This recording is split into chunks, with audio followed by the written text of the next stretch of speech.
There's a fast food bill that went into effect at the beginning of the year that was talking about fast food workers and their rights and their need to have livable wages and a safe working environment and a healthy working environment. And I think that's fantastic. I think those are people that sometimes get overlooked as well, but I really want that for our care providers. I want the same thing for our care providers. And, you know, Debbie, you're not afraid to speak on a state level and to advocate on a state level. I'm not either. I'm going to take every opportunity I can to meet with legislators and talk to them about this work. Yeah, and you have a new way to do that because you have a different, you're not just coming in as a nonprofit provider of services, you're coming in as an elected official. So talk to us about how that changes the playing field for you. It really does. And it's interesting to you mentioned the whole build the bench thing, and I want to just give a quick little shout out on that. The reason I even considered going into elected office is because of you. You posted this build the bench survey on Facebook. And I was like, well, people have told me I should do this. I might as well take the survey. And I took it. I'm like, huh, okay. And I took the survey and I reached out to the build the bench, qualified for the program. 2 weeks into it, I was like, I'm not doing this. I'm never doing this. Because they talked about the impact this can have on your family. They talked about the impact it can have on your personal sense of well-being, your sense of self, your confidence, your ability to be yourself and retain who you are as a person. And it was like, as much as I want to serve my community, and I feel like, when you have that gut feeling about serving your community and as a child, that stays with you for your whole life. And I feel like it has been like that for me. But the negativity of getting into politics, I hate politics. I really do. And so I took this full course because it was really helpful information. COVID hits. A year later, I'm like, you know what? I need to stop talking about what needs to be fixed and actually do something about it.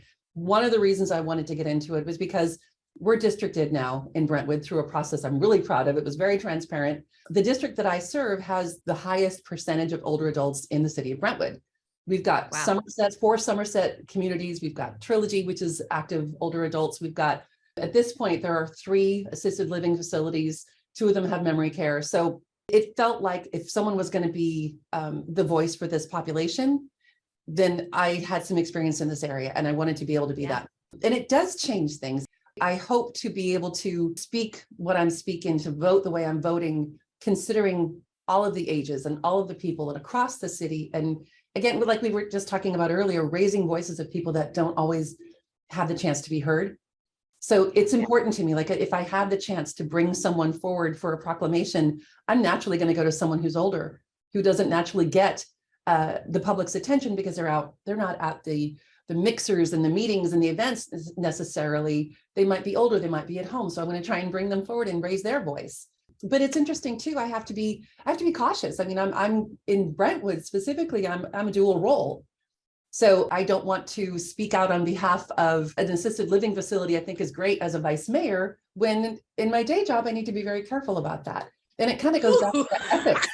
It goes back to the ethics, and I was thinking about kidnapping my father and bringing him to live in Brentwood. And if he did need assisted living, it would be weird to have my father in a city where I'm the vice mayor, because I wouldn't want him to get special treatment. I wouldn't want myself to get special treatment. But that might be a natural feeling for someone to go, oh, it's the vice mayor's father. Of course, we're going to, So there's all of these things that you don't think about unless you're living in that moment. And I think being an elected official, and again, I'm not saying politician, there's a lot of things that you have to think about through a different lens. And so when, like in my day job, if someone tries to give me a gift, I can't accept a gift. I can't accept over a certain value, because in my night job, if you want to call it that, as counsel, I'm only able to, I have to report things to the FPPC.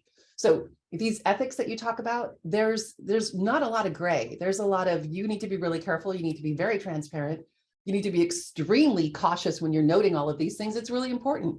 I mean, people have access to my records, as they should, but it does change the way you look at things.